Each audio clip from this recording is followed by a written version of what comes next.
जोरदार तालियां दोस्तों, एक बार जोरदार तालियां।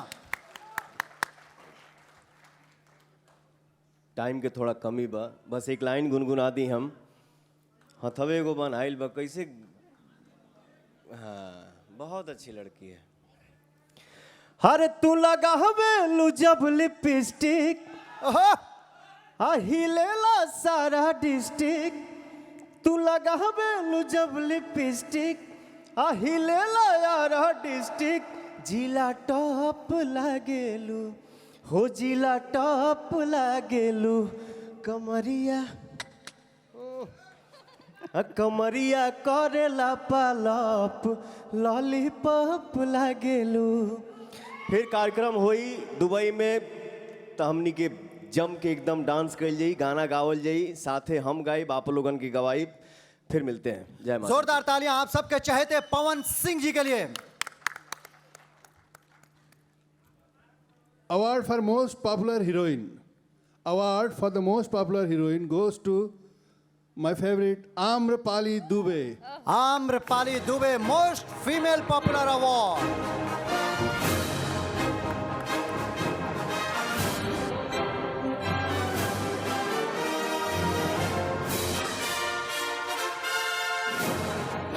अवार्ड आने तक टाइम लगेगा, मैं पहले ही थैंक यू बोल देती हूँ। थैंक यू सो मच, आप लोगों का प्यार आशीर्वाद है, इसलिए ये अवार्ड मिल रहा है। हमेशा ऐसे ही अपना आशीर्वाद मुझ पे बनाइएगा। Thank you. आम्रपाली जी, प्यार और आशीर्वाद की बात करें तो आपके साथ सिर्फ भोजपुरी नहीं, पूरे हिंदुस्तान का प्यार है, और झोला भर भर के प्यार बाटे हिंगने लुटावत रही आदमी तोहरा ऊपर। एकदम बड़ा जोर जोर से आवा था, अवार्ड भी आ गए। सतीश सर उनको अवार्ड दे आम्रपाली जी को। Congratulations. Thank you so much Satish sir, thank you so much, thank you so much.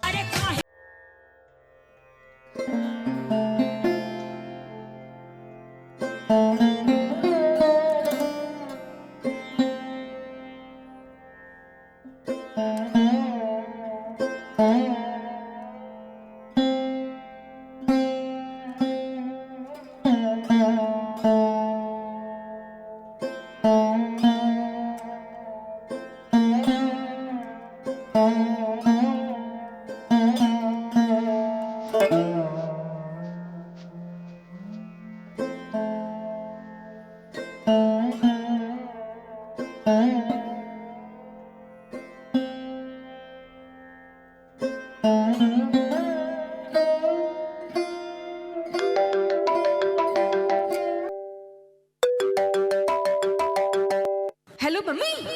अरे मम्मी, हम स्टेज पे बानी। ओफो मॉम, का शादी शादी करता रू।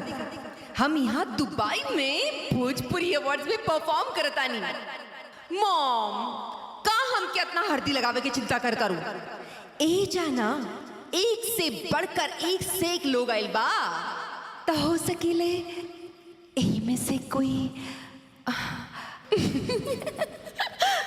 चलो रखा ना माई, तू ना। Sorry sorry sorry. डीजे वाले बाबू, हमार गाना बजावा।